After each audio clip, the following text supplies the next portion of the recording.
Oh, those images. 35 years ago today, catastrophe struck when the old I-90 floating bridge took on water and sank to the bottom of Lake Washington. Glad you're with us today. I'm Greg Copeland. We're going to take you back, show you the view from Sky King as the events unfold, as sections of I-90 snapped loose, heaved sideways, and sank one section at a time. This all happened November 25th, 1990. Here's a look from above. Again, this was the original span, which opened in 1940, connecting Seattle to Mercer Island. You see in this video, the second bridge next to it, that had opened the year before this happened. That was a wider span with more lanes to help alleviate traffic, but at the time it was handling all of the traffic because the old bridge was undergoing renovations as part of a widening project on it. Now, as you're about to see, something went terribly wrong as a powerful storm pummeled the Northwest with heavy rain and high winds. We're going to begin with the King 5 News special report with Mike James and Gene Anderson.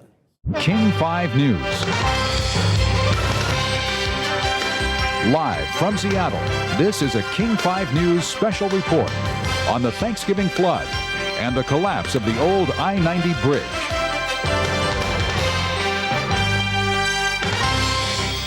Good evening, I'm Gene Anderson. Our top story tonight, the collapse of the old I-90 bridge. It is a transportation mess for late holiday travelers tonight, but the real nightmare will surely come at rush hour tomorrow morning. The old I-90 bridge is broken into pieces. A new section of the interstate is shut down indefinitely. Tonight, in this special edition of King 5 News, we'll show you the collapse of the I-90 bridge.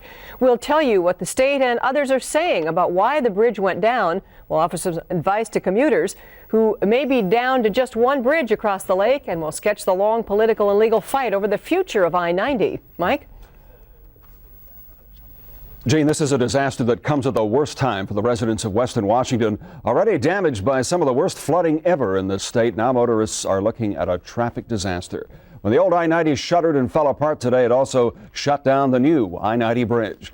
And our top story coverage continues now with King 5's Jim Foreman. He's been out at the break all this day. Jim. It's still an unbelievable sight to turn around and look at no cars coming across the I-90 bridge from Mercer Island. Unbelievable, but it is the reality of the situation, and boy, oh boy, tomorrow it's going to be one mess. Right now, work is going on to try and find out just how badly damaged the cables that secure the bridge in place are. They were damaged when the old bridge went down, and what a sight it was to see. It was an amazing thing to watch. This morning, work crews found the bridge taking on water. In minutes, it went under, and King 5 was there. Thing is breaking up right before our eyes. Sections are dropping off. Sky King was also in place, hovering over the span when it went down, getting these dramatic pictures.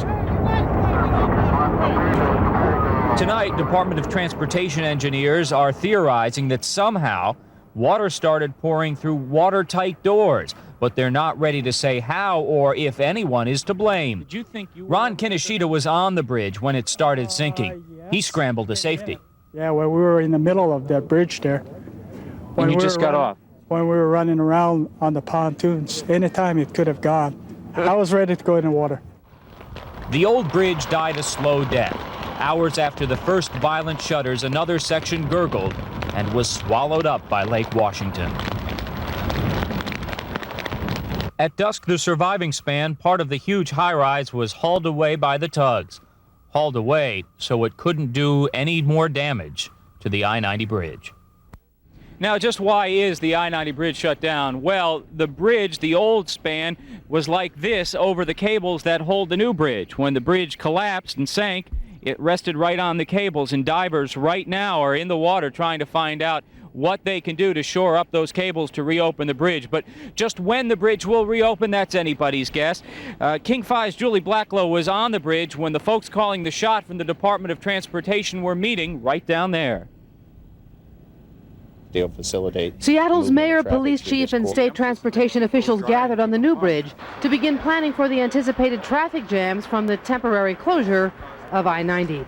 And tugboats gathered around the floating remnants of the old bridge to keep it from crashing into the new bridge, to keep today's disaster from becoming even worse. Though he would not speculate about what he believed went wrong, State Secretary of Transportation Dwayne Berenson confirmed he'd heard that subcontractors working on the old I-90 had left hatches open on pontoons, allowing them to fill with water. But he would only assert that he and his people need more time to investigate. We probably need a couple days to take a look at what's down there, and it could be longer than that. So it won't be open for tomorrow morning's commute? We wouldn't expect it to be open for tomorrow's commute, that's right. There is speculation it could be 2 or 3 weeks before anything more than foot traffic is on this bridge again.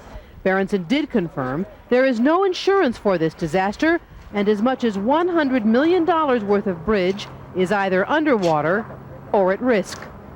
On Interstate 90, I'm Julie Blacklow, King 5 News. A lot of questions to be answered tonight, but the big one is, how am I going to get to work tomorrow? We'll have some advice for you. But Mike and Jean, I guess the biggest part of the story that really may be the most amazing thing is that everybody on the bridge, and there were only 4 people, but they managed to get off safely and unhurt.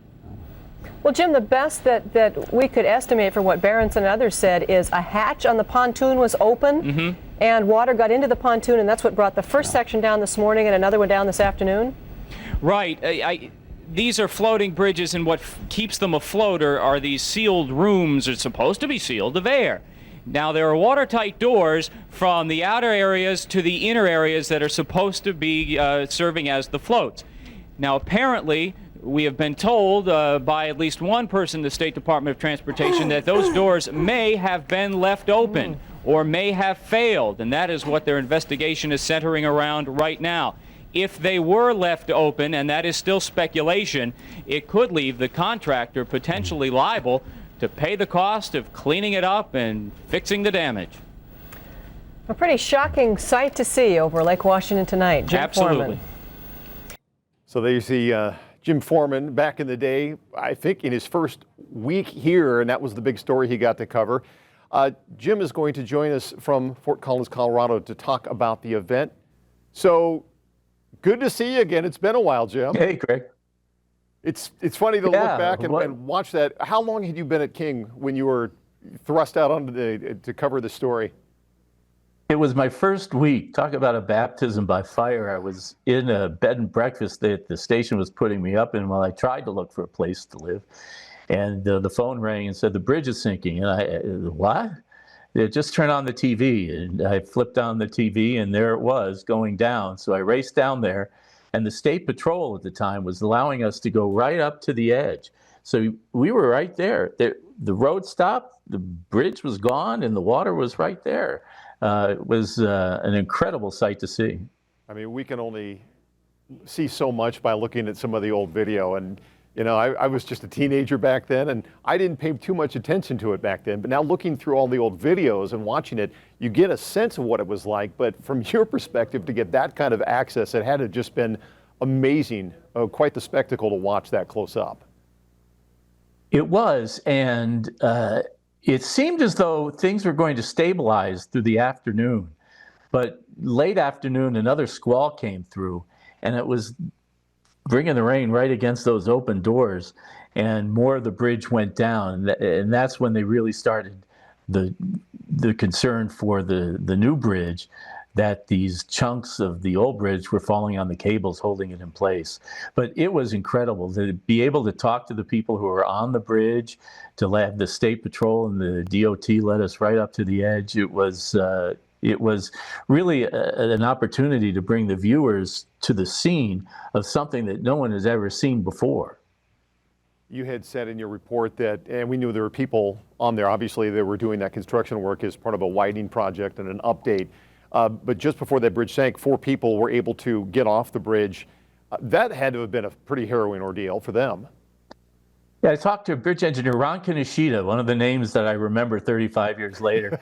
And he was one of the last ones off. And if you look at the video, you go back and we'll see more of it. You'll see like a Ford Crown Vic just starting to sink with its flashers flashing. That's how quickly they just scampered off the bridge. They were ready to go in the water, and fortunately they didn't have to. Just amazing just to sit here and look at some of the video. No matter how many times I see it, it's just to think about what happened and the chain of events that led to that, and everybody just scratching their heads going, what just happened? And to be able to sit and watch that and report on that in your first week. It was a hell of a first week. We had 100 years that turned into 500-year flooding, killer floods across parts of western Washington. The rain was just unrelenting. Fur Island was underwater. Dikes were breaking everywhere. Mount Vernon was going to take on water. It was just one of those big, incredible storms. And here you had, over the Thanksgiving holiday, the work that had stopped, and what they did before they went on the holiday would be under great scrutiny. How does that compare to everything else you covered? I mean, from your long career at King 5 to start out that way, I know you had a lot of other big ones, but where does that rank? It was one of the top ones because I had to become a very quick study on floating bridges. This was the first of its kind of bridge when it opened in 1940. And it managed to survive all the way to 1990. And to watch it just in front of you, in slow motion, just kind of heave and then slide under the water. Just one of those things 35 years later that is still incredible and stamped on the mind forever. Well, it was great watching the old reports of you standing out there talking about it, and it's obviously great to see you again. Appreciate you coming on and sharing some of those memories with us. Anytime, Craig. Take care. When we come back, closer look at what caused the bridge to sink. A familiar face to King 5 viewers will join me next to help pinpoint some of the problems.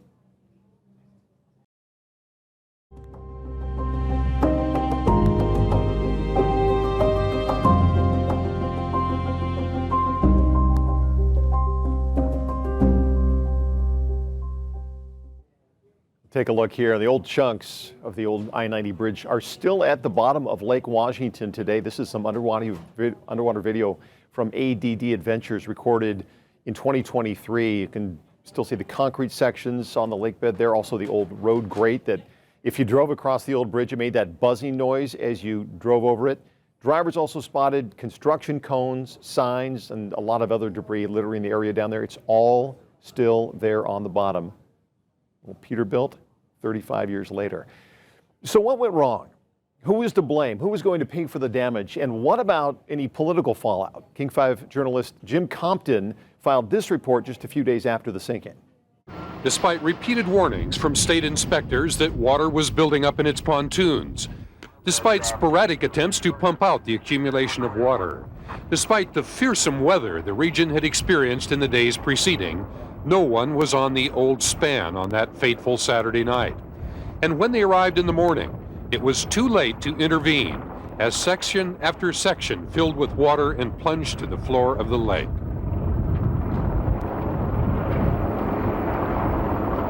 Thing is breaking up right before our eyes. Sections are dropping off. For many, it was like losing an old friend.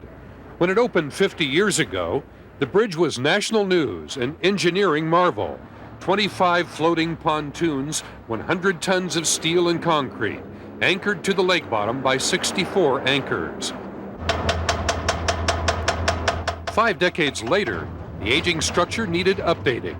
And in 1988, it was closed for renovation, something never before attempted on a floating bridge. The plan was to widen and improve the structure. Holes were cut in the sides for access. It may have been a fatal mistake. The hatches that might have stopped the flooding were never installed.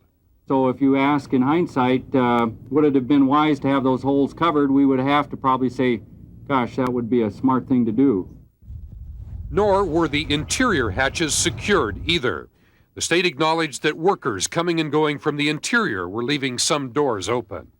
There's a lot of traffic within those cells and movement within there, so just in the matter of access, I would say there's probably was doors open, but as far as the requirements of the contract, those doors that were required by the contract to be closed were closed.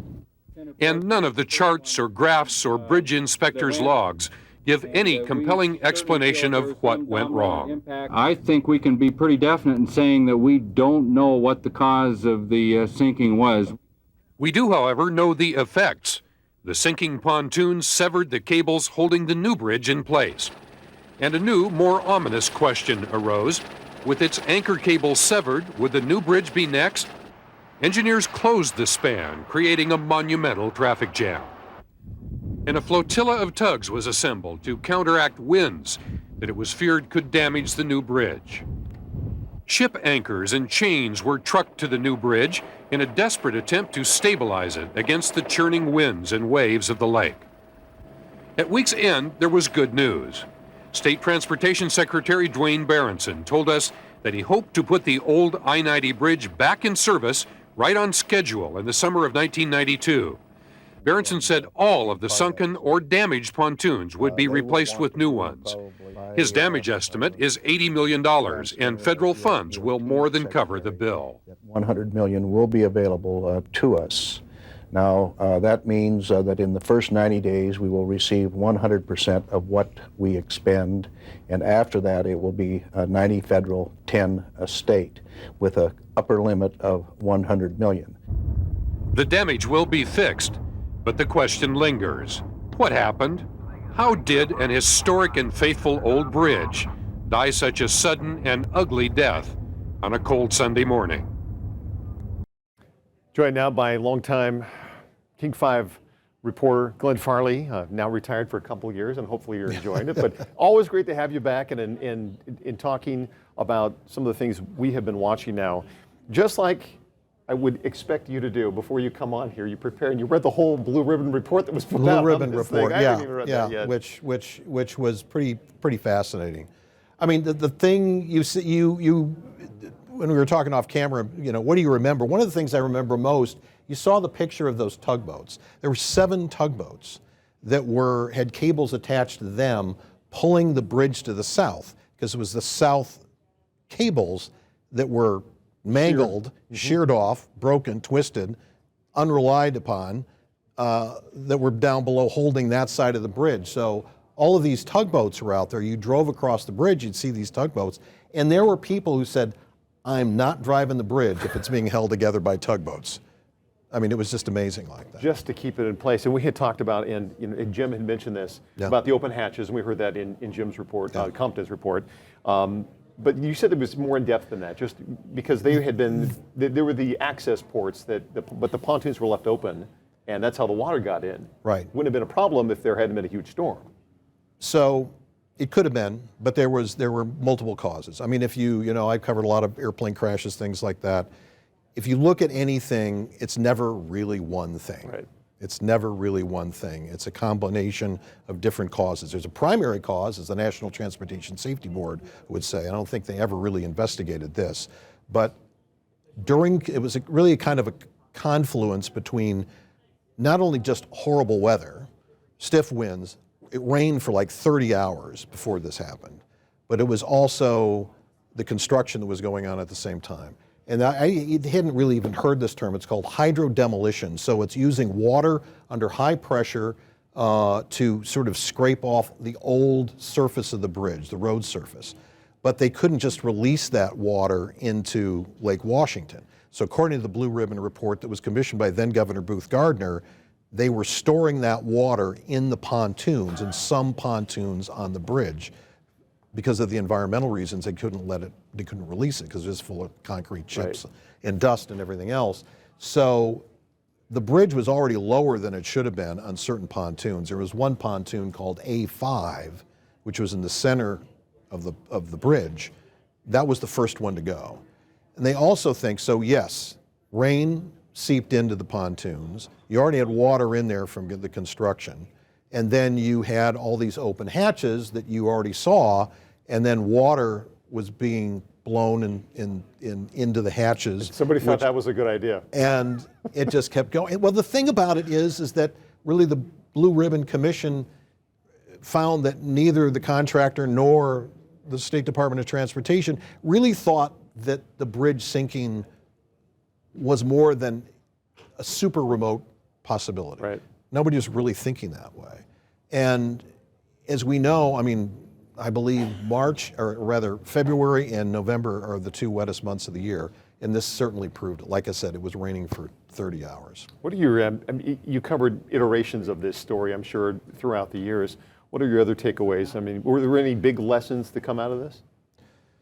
Well, remember that this was the second bridge failure of a floating bridge in not that many years, because the western section of the Hood Canal Bridge had sunk in 1979. Right. This is 1990. Also just a hatch 11 issue, but different. A hatch issue that was not on a lake. It was on salt water, so tides were involved. In reading some of those reports, at low tide, the cables, goes back to cables again, were slack. That caused the bridge to list, which allowed water to come in through a different set of maintenance hatches, not hatches cut into the side of the bridge. So that's why that one went down. But one of the things that Governor Gardner had talked about at the time was that he was worried that people were going to lose confidence in floating bridges because you really couldn't build suspension bridges really where you're talking about. Right. Because it's so deep. You know, seeing those underwater videos, I mean, it is dark down there when you look at these pictures of these. Well, a couple hundred feet in the deepest parts of the lake. I don't know how deep it is right under the I don't bridge, remember, but it's deep. It's down there. Yeah. It's down there. Well, it's fun to look back. It's always good to have you in. And all right, it's always fun coming back. Thanks, Glenn. When we come back, we're going to take a look back at the day that the bridge reopened. Don't go away. Pieces of I-90 are being towed to Renton. Why? So we can pass the savings on to you. Hello, I'm Cornell Hooper, owner of the Renton Bridge Emporium. We have the finest in seconds, irregulars, and bridge remnants. These are quality bridges with just a few slight flaws and defects. We've got I-90, we've got the Hood Canal Bridge, and for you serious collectors, we've got Galloping Gertie. Don't buy a little gift-wrapped piece of I-90 from a stranger. Come see your friends in Renton. We'll sell you a whole lane at incredible savings. How can I afford to do this? Volume, volume, volume. Use them as houseboats, barges, or pretend you're the Department of Transportation and sink them. Remember last year when they wouldn't let you watch the hydros from the bridge? Now you own it. Shop around and then come see me at the Bridge Emporium. We may be underwater, but we won't be undersold. See you here. Just a classic piece from Almost Live, December of 1990, a few weeks after the collapse of the bridge. Of course, turning current events into comedy. Great job by John Keister there, by the way. The old I-90 span was eventually rebuilt and reopened, but it took a few years. King 5's Susanna Frame was there for that big event on September 12, 1993. By nightfall, hundreds of cars had breezed over the very last stretch of Interstate 90. Finally completing the freeway which runs from Boston to Seattle. The first members of the public were allowed to go across at 4 in the afternoon, led by a squad of Washington State Patrol officers, making sure no one got confused. The grand opening comes after 30 years of planning, controversy, and collapse. In November of 1990, during renovation of the original bridge, the Thanksgiving weekend windstorm flooded the open hatches, sinking a large portion of the bridge. Many thought the project was doomed, but today all doubts were put aside as the former mayor of Mercer Island, Aubrey Davis, cut the symbolic ribbon.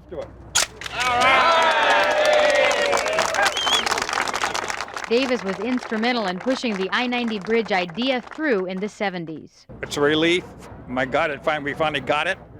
And we wondered when the bridge went down what would happen, of course.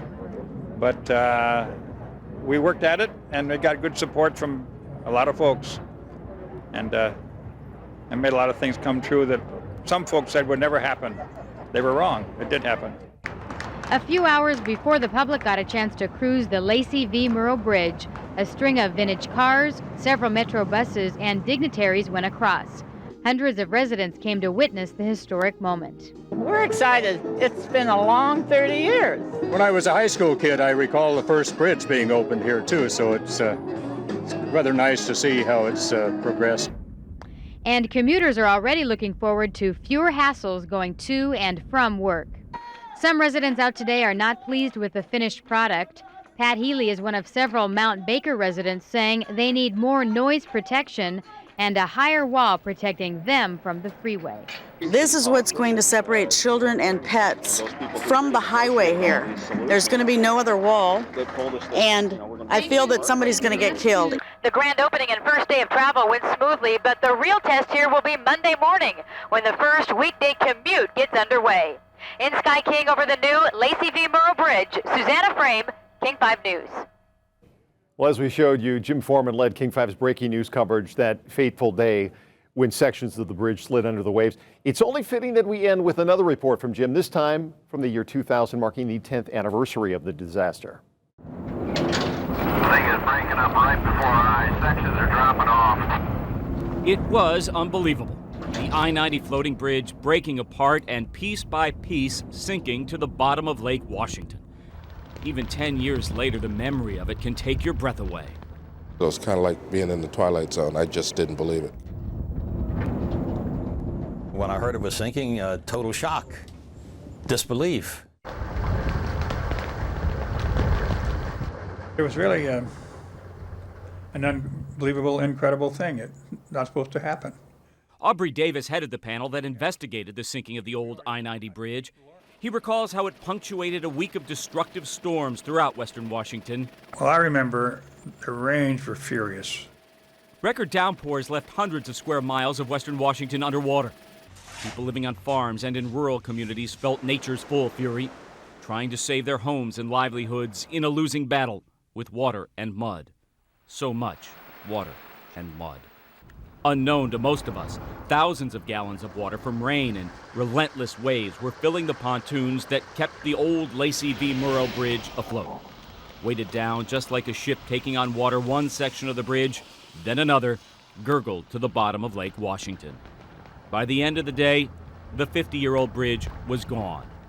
The cause that Davis and his Blue Ribbon panel found was almost too simple to speak. They're still floating bridges, and they still have to be looked at as boats, and not just a bridge. For months before the sinking, workers scrambled over the bridge's surface, chewing up old concrete with pressure hoses, trying to make room for a new and wider highway to handle the growing traffic. But when they took off for the Thanksgiving holiday, there were holes and hatches left open. The pumps could not keep pace. How can you let a bridge sink? It didn't surprise me. I didn't believe that the state could screw up that bad. Lessons learned. The former congressional science advisor reminds us that between Galloping Gertie and the sinking of the Hood Canal floating bridge, that we shouldn't take our bridges for granted, or that the lessons we learned 10 years ago cannot be forgotten.